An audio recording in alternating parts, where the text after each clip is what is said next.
प्रस्तावित वाटत एमआयडीसी विरोधात जन आक्रोश सभा पार पडते। उदय सामंतांच्या मतदारसंघात ही प्रस्तावित वाटत एमआयडीसी या सभेपूर्वी खंडाळ्यामध्ये विरोधी रॅली देखील काढण्यात आली।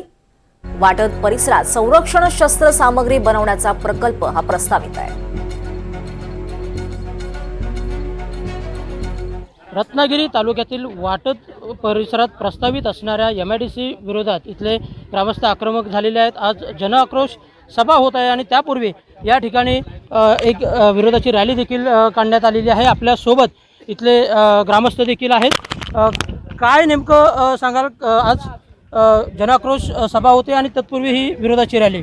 जन आक्रोश यासाठी होतोय की शासनाच्या माध्यमातून किंवा प्रशासनाच्या माध्यमातून जो विकास सांगितला जातोय, तर आमचा मूळ मुद्दा असा आहे की आम्ही हजारो वर्ष आमचं या ठिकाणी अस्तित्व आहे। ह्या एवढ्याच जागा आमच्या मालकीच्या आजपर्यंत आहेत, आमच्या इतर कुठल्याही गावांमध्ये जागा नाहीत। आणि विकासाच्या नावाखाली तुम्ही ह्या जर का जागा घेणार असाल आणि त्या ठिकाणी औद्योगिक प्रकल्प आणून विकास आणणार असाल, तर आम्हाला असा विकास नकोय।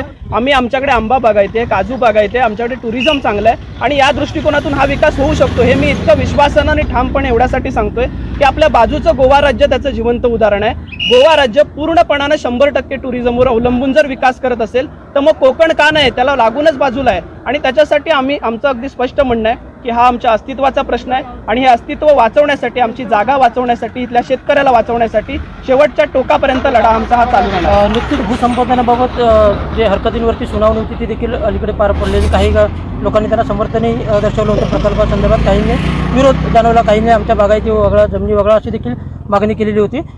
सरकार ठाम राहिलं तर तुमची भूमिका काय असणार आहे? मुळात जी सुनावणी प्रक्रिया आपण सांगताय तीच सुनावणी प्रक्रिया खऱ्या अर्थानं वादग्रस्त आहे। कारण आम्ही ज्या हरकती दिल्या होत्या, सार्वजनिक हरकती जवळजवळ 500 लोकांच्या दिल्या होत्या, ती सुनावणीच प्रॉपर घेतली गेली नाही। म्हणजे प्रांत ऑफिसमध्ये जी सुनावणी झाली त्यामध्ये ठराविक काही लोकांना हाताशी धरून समर्थन दिले अशी भावना लोकांमध्ये रुजवली गेली आणि हे खोडून काढण्यासाठी आपल्या पाठीमागे हे सगळं चित्र दिसतंय की हे खऱ्या अर्थानं इथलं चित्र आहे। जे प्रांत ऑफिसमध्ये दाखवलं गेलं 30-35 लोकांना बसवून त्या ठिकाणी जे फोटो पेपरमध्ये आले, तो खऱ्या अर्थानं समर्थनच नाही। त्यांना बिचारांना आज विचारलं तर माहिती पण नाही आपण समर्थन कशासाठी करतोय।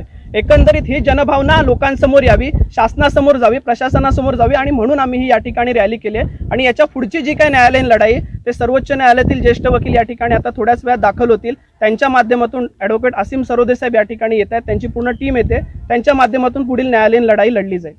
निश्चितच या प्रस्तावित एमआयडीसीला आमचा विरोध आहे आणि यापुढे देखील न्यायालयीन लढाई आम्ही लढू असा जो इथल्या ग्रामस्थांनी विश्वास व्यक्त करत एक निर्धार केलेला पाहायला मिळतोय। राकेश गोरेकर, NDTV मराठी, वाटत, रत्नागिरी।